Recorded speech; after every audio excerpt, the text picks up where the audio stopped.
안녕하세요. 저는 제대를 하고 복학한 지 얼마 안 된 헛내기입니다.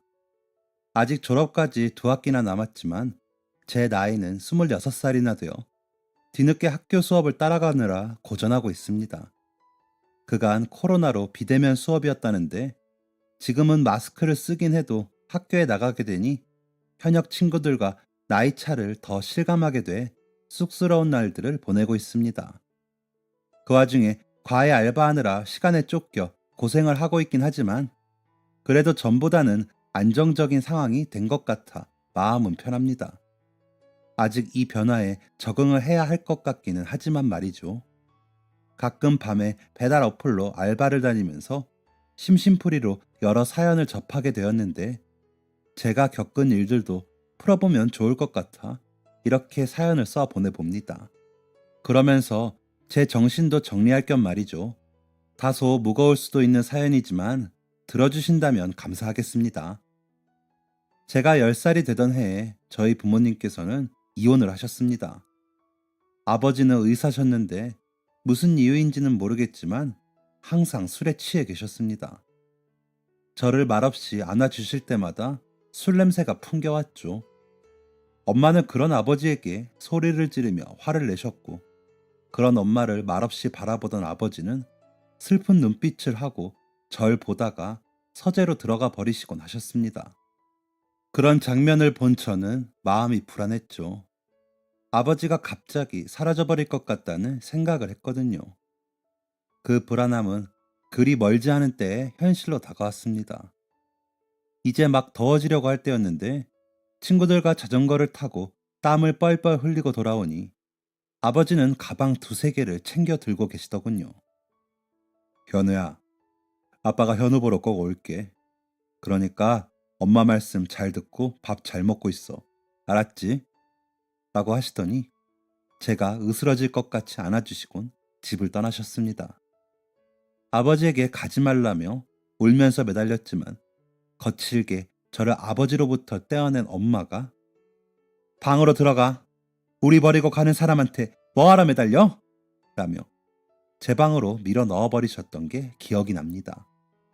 그렇게 아버지가 떠난 집에서 엄마는 이제 너랑 나 둘뿐이야. 너희 아버지는 자기만 살겠다고 우릴 버렸어. 그러니까 다시는 찾지 말고 기다리지도 마.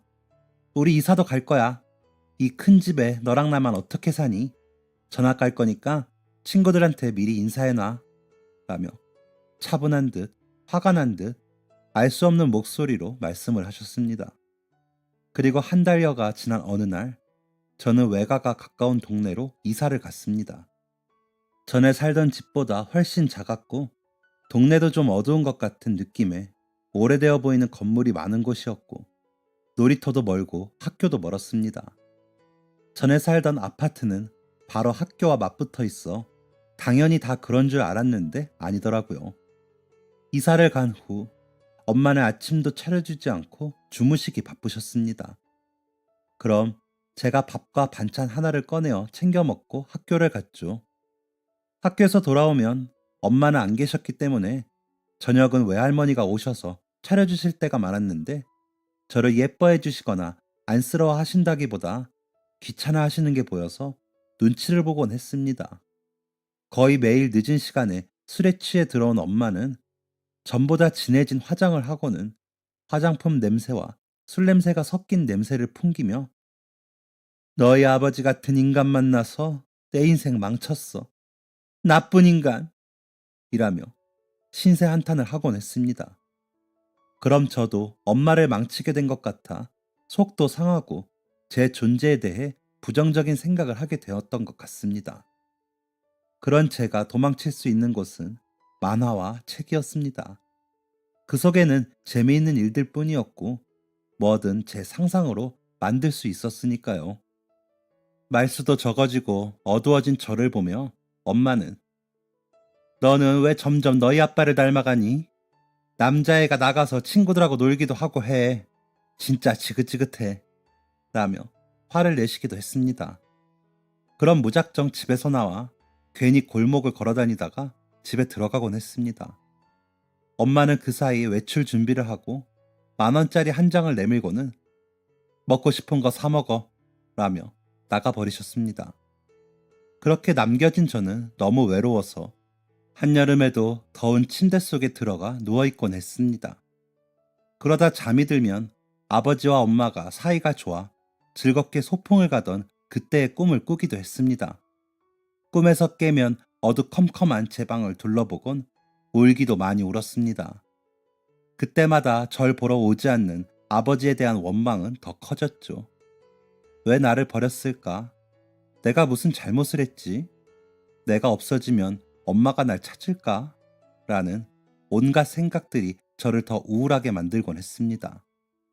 중학생 시절에는 조용하고 어두운 구석이 있는 저를 반 아이들은 가까이 하지 않으려고 했습니다.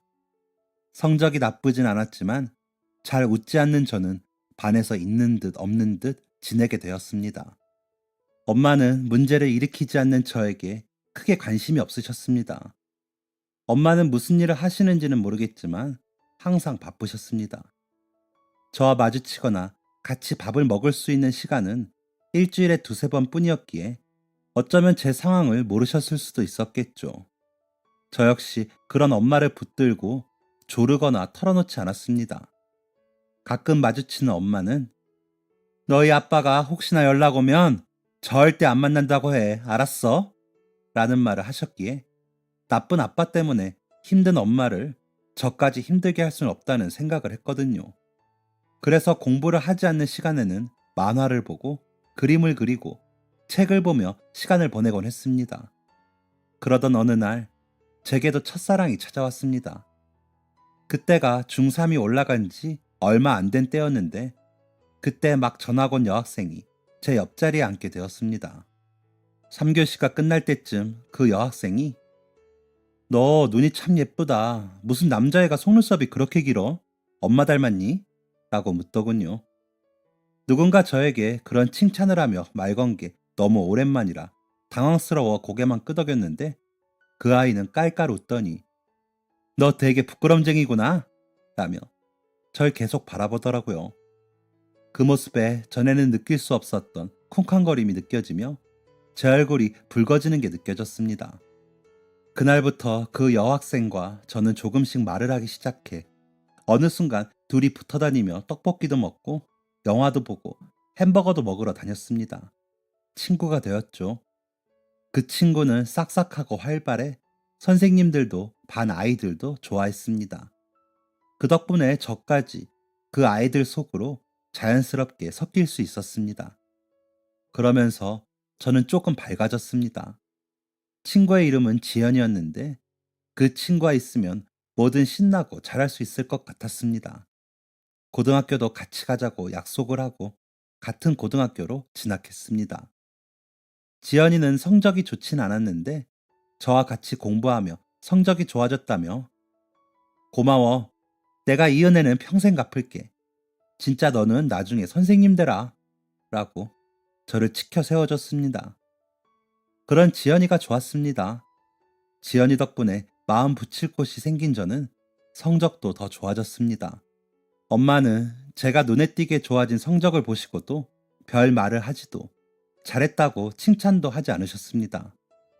중학교 때부터는 2주에 한 번 주시는 용돈만 조금씩 올려주실 뿐이었습니다. 항상 부족하지 않게 용돈은 잘 챙겨주셨습니다.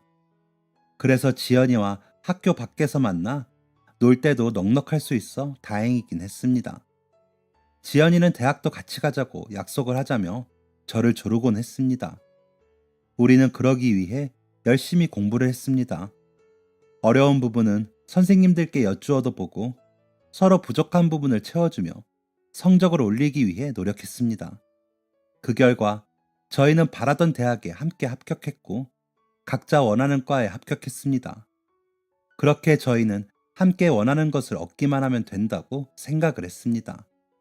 하지만 저희의 바람은 그리 오래가진 못했습니다. 제가 대학에 들어가고 얼마 뒤 엄마가 무슨 서류를 내미시며 사인해 라고 하신 적이 있는데 대출이라고 적혀 있어. 이게 뭐예요? 고 여쭤보니 별거 아니야. 사인이나 해 라고 하셔서 사인을 한 적이 있었거든요.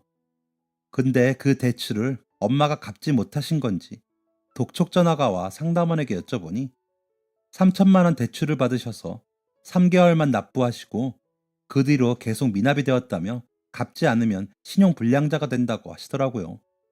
엄마에게 전화를 해 어떻게 된 일이냐 여쭈어봤더니 그래 미안하다. 그런데 어쩌니? 여자 혼자 자식 키우느라 그런 걸. 너도 이제 돈 벌 수 있으니까 너가 좀 갚아줘. 이번 달 거는 내가 어떻게든 넣어볼게. 다음 달부터는 부탁 좀 해. 라며 전화를 끊으시더라고요. 어쩔 수 없이 저는 알바를 시작해야 했습니다. 그 바람에 지연이와는 시간을 전처럼 보내지 못하게 되었습니다. 닥치는 대로 알바를 해야 그달의 대출금을 갚을 수 있었습니다. 서빙, 고깃집 불판 청소, 설거지 등등 구인이라고 붙은 거의 모든 곳에서 알바를 했습니다. 그리고 더 이상 엄마는 용돈을 주시지 않으셨기 때문에 제 용돈도 벌어야 했고요. 지연이는 제 처지를 이해해주면서도 전처럼 함께하지 못하는 것에 아쉬워했습니다. 다른 곳에서 시간을 보내다 제가 끝날 때쯤 저를 기다려 만나곤 했습니다. 고마웠지만 미안해 그러지 말라고 하면 야, 난 너를 만나야 하루가 끝난 것 같아. 그러니까 그냥 냅둬. 라며 활짝 웃고는 했습니다. 그러다 과 선배가 야, 너 과외 안 할래? 너가 성적도 그렇고 좋을 것 같아서 내가 하던 건데 군대 때문에 그만두게 돼서 후임 소개하고 그만두려고. 한 5군데 되고 수학인데 할래? 라고 하셔서 얼른 하겠다고 했습니다. 과외 알바는 전에 하던 일들보다 몸도 편하고 벌이도 좋았습니다. 그러다 보니 일주일에 한 번 정도는 전처럼 지연이와 시간을 보낼 수 있었습니다. 그렇게 1년을 했지만 남은 빚이 있어 다음 학기 등록금을 낼 수 없어졌습니다. 어쩔 수 없이 휴학을 선택했고 과외 알바를 더 늘려 하며 그 빚을 다 갚았습니다. 낮에는 다른 알바들을 했죠. 지연이는 학교를 혼자 다니면서 재미가 없다고 간간히 울상을 짓곤 했지만 그래도 잘 지내는 것 같았습니다. 하지만 그런 말 때문에 얼른 학교를 다시 가기 위해 노력했습니다. 빚을 다 갚고 돈이 없던 저는 학자금 대출을 받아 복학을 해 3학년이 되었습니다. 하지만 한 학기를 넘기기도 전에 군대 입영 통지서가 나오더라고요. 엄마는 그런 저에게 잘 다녀와라. 가서 몸 조심하고 라는 건조한 인사로 배웅을 하셨습니다. 지연이는 울며 불며 훈련소 앞까지 따라와 배웅을 해주었습니다. 걱정을 많이 하고 갔지만 생각보다 군대 생활은 제게 잘 맞았습니다. 휴가도 나오고 지연이가 면회를 오고 그러다 보니 시간은 가더라고요. 물론 힘들었죠. 하지만 훈련만 하다 보면 흐르는 시간이 오히려 편하게 느껴졌습니다. 함께하는 전우들도 있다 보니 외롭지도 않았고요. 무엇보다 군대에 오기 전보다 제가 성격도 더 밝아지고 몸도 더 건강해졌다는 점에서 군대가 좋았습니다.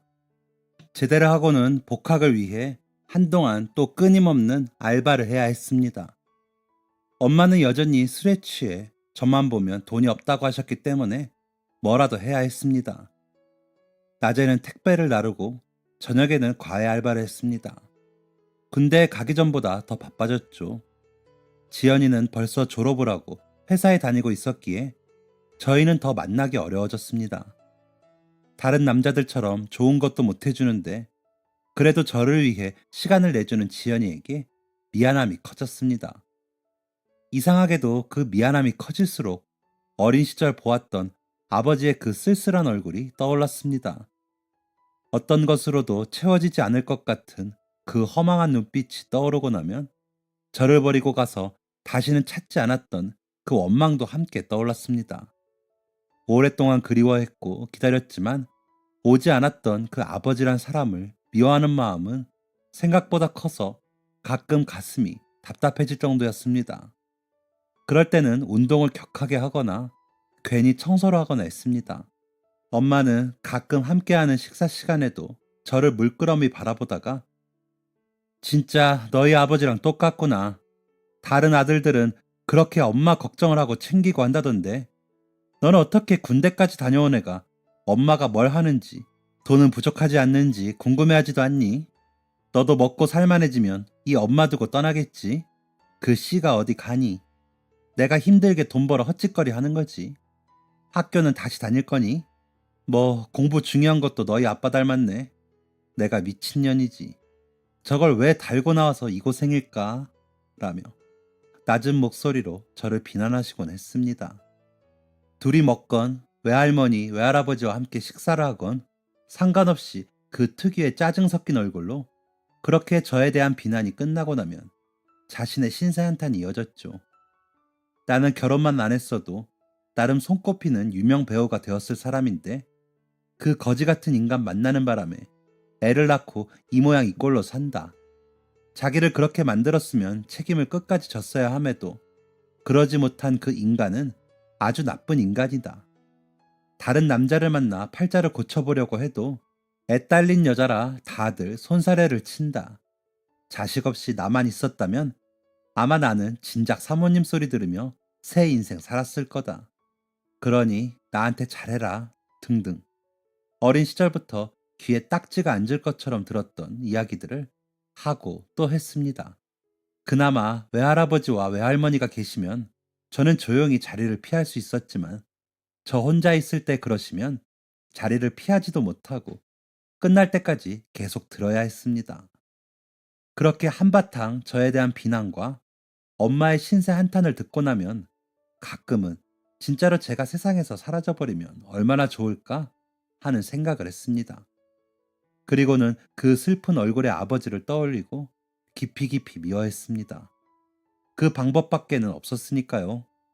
외할아버지, 외할머니도 엄마와 같은 생각인 건지 저를 위로하시거나 불쌍해하지도 않으셨기에 저는 그런 식으로 제 마음을 위태롭게 두었습니다. 그러다 복학을 위해 모아놓은 통장을 엄마가 보셨는지 이번만 나 이거 주고 다음 학기에 복학해. 이 집 전세도 올려줘야 하고 나도 돈 좀 필요하고 길바닥에 나 앉을 순 없잖니?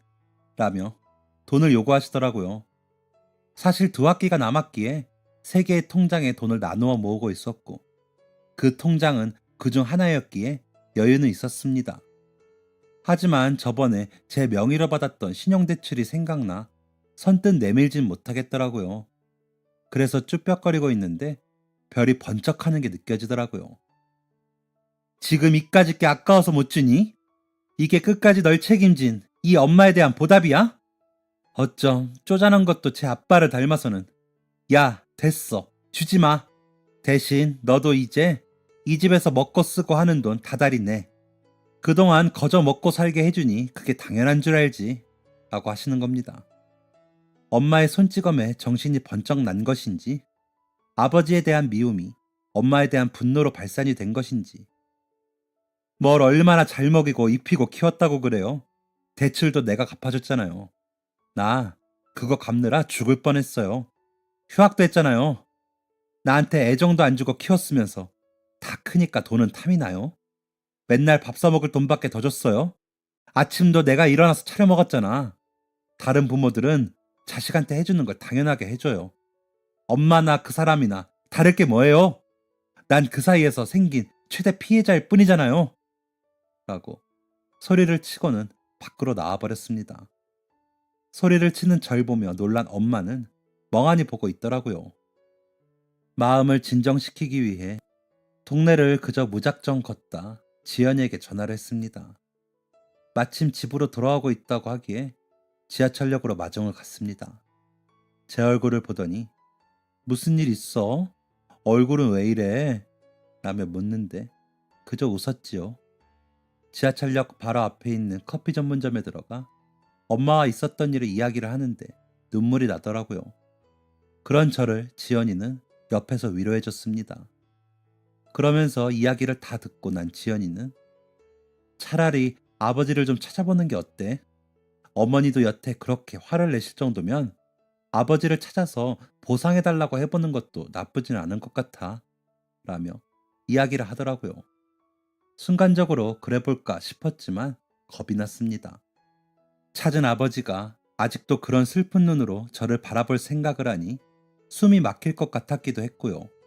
그래서 어떻게 찾아. 너무 어릴 때 헤어져서 이름 말고는 기억도 안 나. 하고는 웃어버렸습니다. 25살이나 먹었어도 아버지라는 이름 앞에서는 아직도 10살인 그때로 돌아가는 느낌이었거든요. 집으로 돌아가 엄마가 보았던 통장을 식탁 위에 올려놓고 잠이 들었습니다. 비밀번호와 체크카드도 함께 놓았죠. 다음날 아침 웬일로 식탁에 밥이 차려져 있더라고요. 다 먹는 동안에도 엄마는 나와보지 않으셨습니다. 설거지까지 다 해놓고 출근을 하고 아무 일도 없었다는 듯 다시 일을 했습니다. 그날 저녁 과외를 하던 한 학생이 선생님, 제 친구 중에 공부 잘하는 애가 있는데 조금 부족한 부분만 채우고 싶다고 3개월만 과외해 줄 수 있냐고 묻는데 어떠세요? 라고 묻기에 얼른 그러라고 하라고 했죠. 학생의 전화번호를 받고 통화를 하는데 요즘 아이들답지 않게 예의도 바르고 본인이 어떤 부분이 어려운지도 정확히 알고 있더라고요. 그리고 학생 어머님과 통화를 하는데도 말투가 교양도 있으시고 친절하신 게 좋으셨습니다. 스케줄 조정을 해 그 학생이 수업을 할 수 있게 시간표를 만들고 그 학생의 집으로 갔습니다. 제가 어릴 적 살던 동네와 그다지 멀지 않은 아파트였는데 괜히 마음이 그렇더라고요. 초인종을 눌러 집 안으로 들어섰을 때 밝고 따뜻한 집안의 분위기도 좋게 느껴졌습니다. 학생과의 첫 수업은 만족스러웠습니다.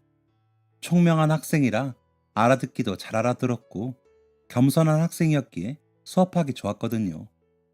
학생의 어머님이 챙겨주신 간식은 정갈했고 맛도 좋았습니다. 직접 만드시는 거라며 학생이 자랑스러워 하더라고요. 아직 중1밖에 안 되었는데도 자신이 하고 싶은 말을 또박또박 하는 모습이 귀여웠습니다. 문득 제 어린 시절이 생각나 부럽기도 했고요. 내가 이런 집에서 자랐다면 어땠을까 하는 막연한 생각이 들 정도로 학생과 학생 어머님, 집안의 분위기가 참 좋았습니다. 수업이 끝나고 학생 어머니께 수업이 어땠는지 설명을 드리고 앞으로 어떤 부분을 중점으로 수업을 하게 될 건지 설명을 드리고 자리에서 일어나려는데 학생 아버님이 퇴근에 들어오셨습니다. 학생 어머니께서 오늘부터 오시는 과외 선생님이세요. 저희 애기 아빠세요. 라며 인사를 시켜주셔서 안녕하세요. 김종훈이라고 합니다. 앞으로 잘 부탁드리겠습니다. 라고 인사를 하고 고개를 들어 학생 아버지의 얼굴을 보는데 저는 그 자리에서 얼어붙는 줄 알았습니다. 그토록 미워하던 아버지가 그 자리에 서 계시더라고요. 어둡고 슬퍼 보였던 그 얼굴이 아니었지만 분명 아버지셨습니다. 밝게 웃고 계셔서 하마터면 못 알아볼 뻔했지만 아버지셨습니다. 제가 놀라자 아버지도 제 이름을 듣고 아신 것인지 함께 놀라시더라고요. 그 자리에서 제가 어떻게 해야 할지 몰라 당황하고 있는데 종훈아! 라며 제 이름을 부르시더라고요. 숨고 싶었습니다. 학생과 학생 어머니가 보지 않는 곳으로요. 제가 다음 학생 수업 시간이 다 되었어요. 그럼 이라는 말을 남기고는 그 집에서 서둘러 나왔습니다. 다음 학생 집으로 이동을 하면서도 머릿속이 빙빙 도는 것 같았습니다.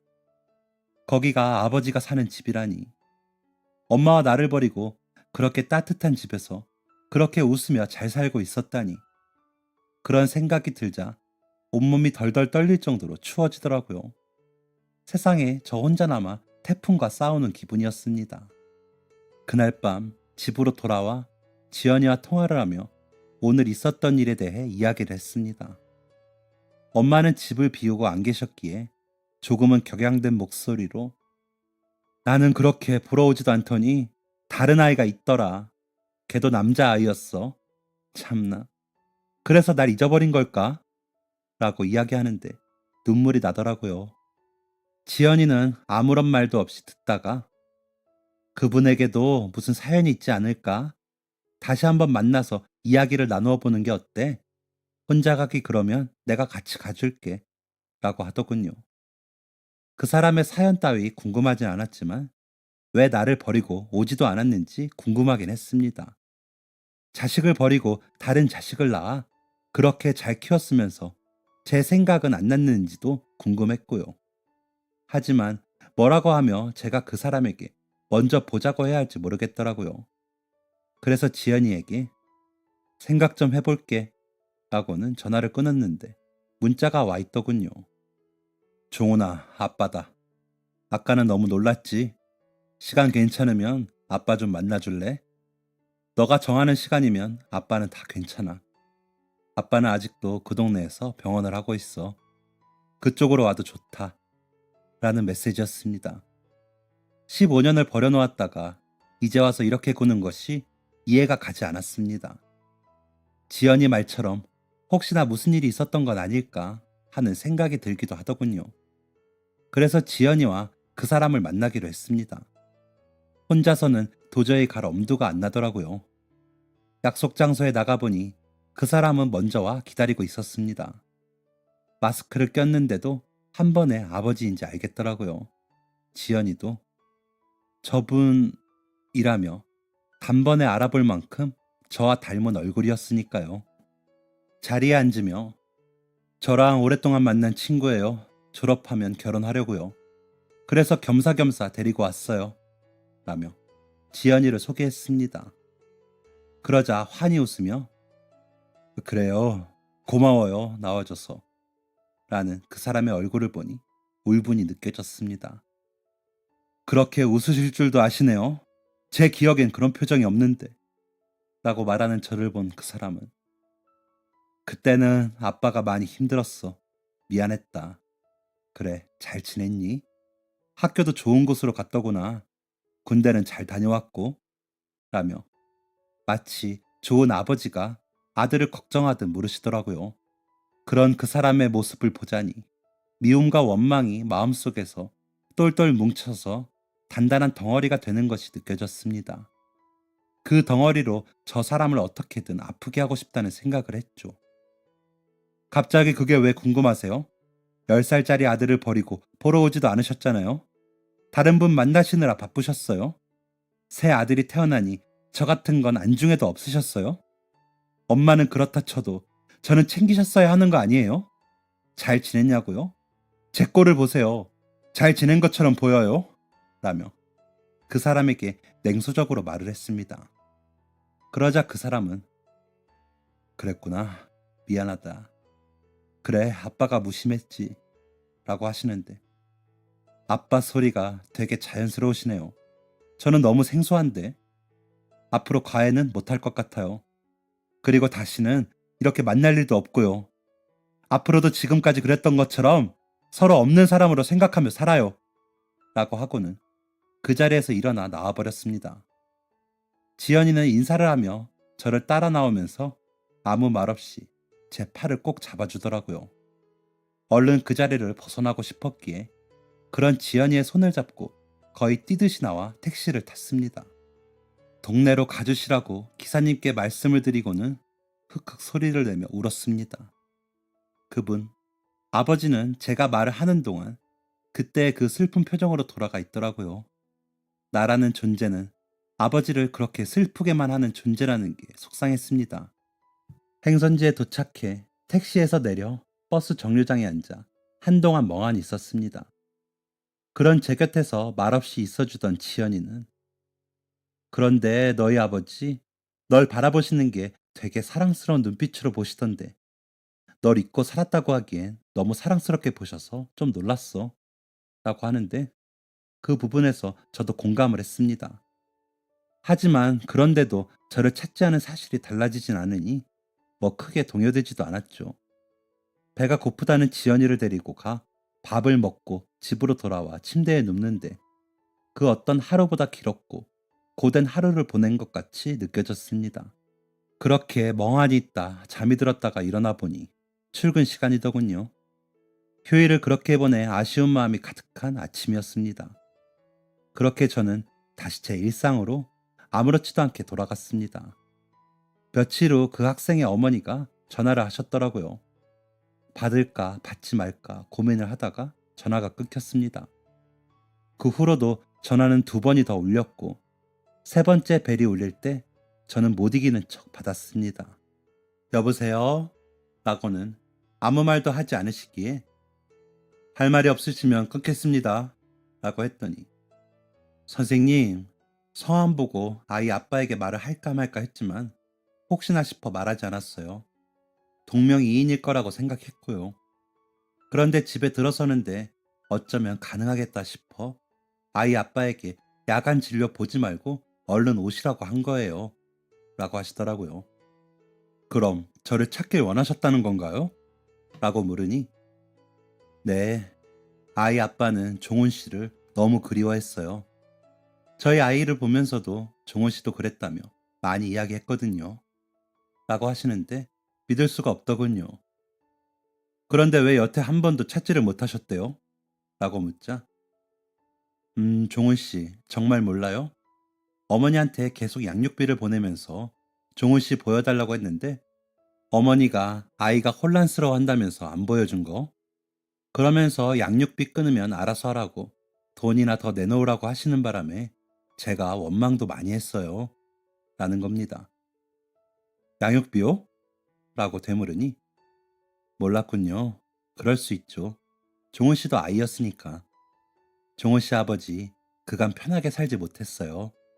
어머님이 만드신 그 빚을 작년에야 다 갚았고 종훈 씨 양육비도 보내야 했고 우리도 먹고 살아야 했으니까요. 그래서 나도 오래돼서 처음으로 전업주부라는 걸 하고 있어요. 라고 하시더라고요. 빚이요? 우리 엄마가요? 라고 물으니 그것도 몰랐나요? 어머님이 아버님 명의로 사업을 한다며 빚을 엄청 만들었어요. 한 20억 정도. 그러고도 다른 남자까지 만나 이혼하신 걸로 알고요. 아버지는 그 빚을 갚느라 힘이 들면서도 종우 씨를 만나려고 양육비를 점점 더 보내셨고요. 그런데도 한 번을 안 보여주더라고요. 그래서 제가 보내지 말아버리라고 한 적도 있어요. 그런데도 종우 씨한테 쓰겠지라며 달라는 대로 보냈어요. 그건 진짜 알아주세요. 그렇게 살다가 작년에야 그 빚을 다 갚았어요. 양육비는 아직도 보내고 있어요. 확인해 보세요. 사실 이렇게 인연 끊기면 그만이지 싶어 전화를 하지 말까 생각도 했어요.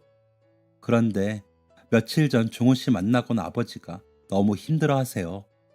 이제야 겨우 만났는데 한 번 안아보지도 못했다면서.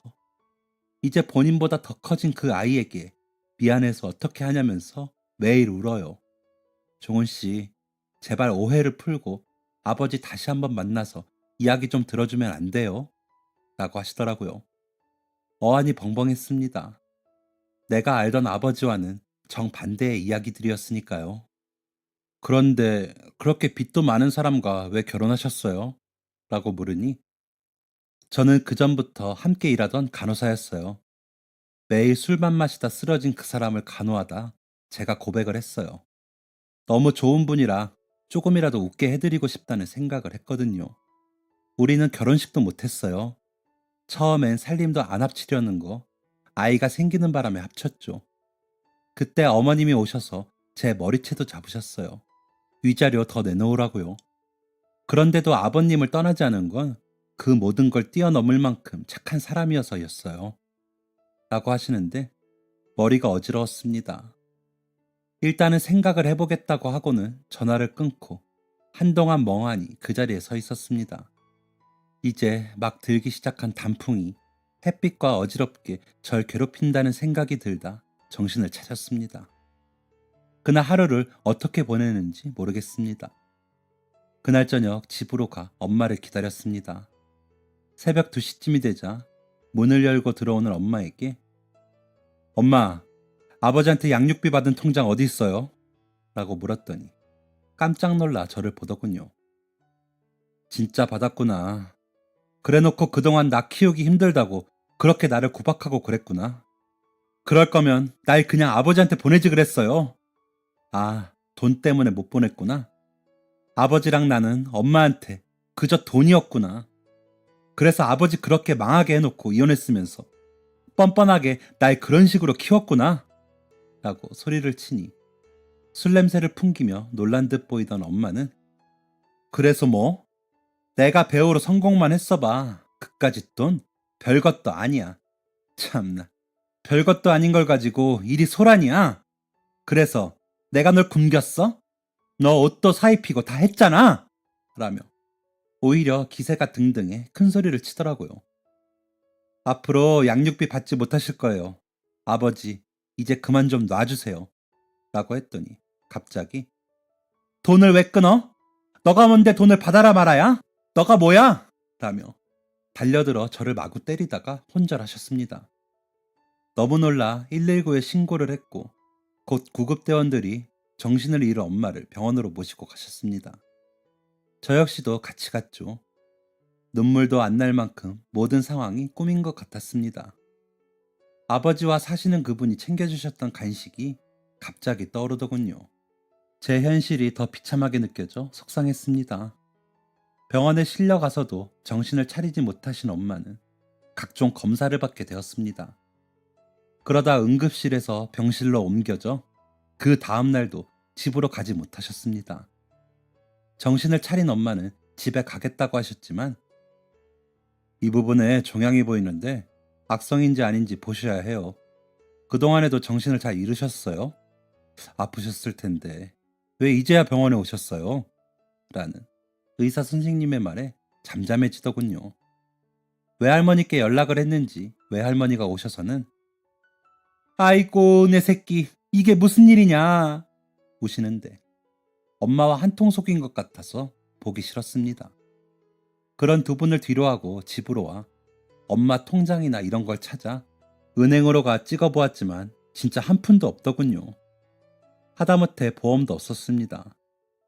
그러면서 처음 열어본 엄마의 옷장은 명품 옷으로 가득하더군요. 가방이며 귀금속도 엄청나고요. 이런 것들과 저를 바꾸고 아버지를 괴롭힌 거였더라고요. 이제는 제가 복학을 위해 모은 돈으로 엄마의 병원비를 해야 하는데 이 돈으로 얼마나 버틸 수 있을지 아득해져 왔습니다. 지연이 생각도 많이 났습니다. 이제는 우리 사이도 어째야 하나 싶기도 하고요. 그때 아버지에게서 전화가 오더라고요. 받고 싶지 않았지만 왠지 모를 부채감에 전화를 받았습니다. 엄마 아프다며? 연락받았다. 놀랐지? 걱정 마. 아빠가 알아서 할게. 알았지? 라고 하시는데 눈물이 나더군요. 그걸 왜 아버지가 하세요? 그동안 그렇게 뜯겼으면 됐지. 지금 함께 사시는 분한테 미안하지 않으세요? 라며 울며 말을 하니 미안하지. 고맙고. 그런데 엄마는 너를 낳아준 사람이잖니. 그것만으로도 이유는 충분하다. 라고 하시는데 그냥 아무 말도 못하고 엉엉 울었습니다. 그간의 외로움과 그간의 서러움, 그간의 미움과 울분이 다 사라지는 것 같았습니다. 그렇게 한참을 우는 저의 목소리를 아무 말도 없이 들어주시던 아버지는 미안하다 라고 하시며 사과를 하시더라고요. 아버지가 미안하실 일이 아니죠. 제가 죄송해요. 진작 찾아보지 못해서요. 라며 아버지께 다시 연락드리겠다고 하고는 전화를 끊었습니다. 아버지의 그 전화 한 통으로 제 인생이 달라지더군요. 저는 더 이상 우울하고 어두운 김종훈이 아니었습니다.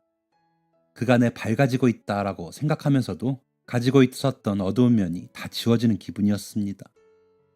엄마는 아버지의 도움으로 치료를 받으셨고 지금도 항암 중이십니다. 저는 엄마와 살던 집에서 나와 학교 근처에 투룸을 얻어 혼자 지내고 있고요. 지연이가 자주 와 청소하라며 잔소리를 하긴 하지만 그마저도 저는 행복합니다. 아버지와는 자주 전화도 하고 2주에 한 번 정도는 아버지 집에서 밥도 먹고 동생과 낚시도 가곤 합니다. 과외도 여전히 해주고 있고요. 새어머니는 그런 저에게 반찬이며 간식이며 직접 만들어주시곤 합니다. 엄마는 가끔 전화를 해 왜 돈을 안 주냐고 난리를 치시지만 다시는 돈은 없다고 말씀드립니다. 가끔 아버지가 조금씩 보내주시는 것 같긴 하더라고요. 그 부분은 엄마가 완치가 될 때까지 계속되지 않을까 싶습니다. 복학해 어버버거리며 따라가기 바쁘지만 그래도 다른 생활이 안정적이고 마음이 편해지니 행복하다는 생각이 자주 드는 요즘입니다. 누군가를 만나 가정을 이룬다는 게 참 어려운 일이고 지옥을 만들기도 천국을 만들기도 한다는 생각을 합니다. 그런 면에서 저는 지연이를 만난 게 정말 다행이라는 생각도 하죠. 아직 먼 이야기이긴 하지만 꼭 지연이와 결혼해 아버지와 새어머니처럼 행복하고 밝고 따뜻한 가정을 만들고 싶습니다. 엄마만 정신 차려주면 정말 완벽할 텐데 그 부분은 어떻게 풀어야 할지 앞으로 더 고민해 보겠습니다. 아버지께 더 당당한 아들이 되도록 노력할 거고요. 그가 못 쌓은 부자의 정을 더 열심히 쌓아보려고요. 그러려면 짐이 되지 않게 저도 제 자리를 찾아야겠죠. 앞으로 저 열심히 밝고 씩씩하게 살라고 응원해 주시면 감사하겠습니다. 긴 이야기 들어주셔서 너무 감사합니다. 안녕히 계세요. 지금까지 사연 들어주셔서 감사합니다. 사연이 재밌으셨다면 구독과 좋아요를 눌러주세요. 감사합니다. 안녕히 계세요.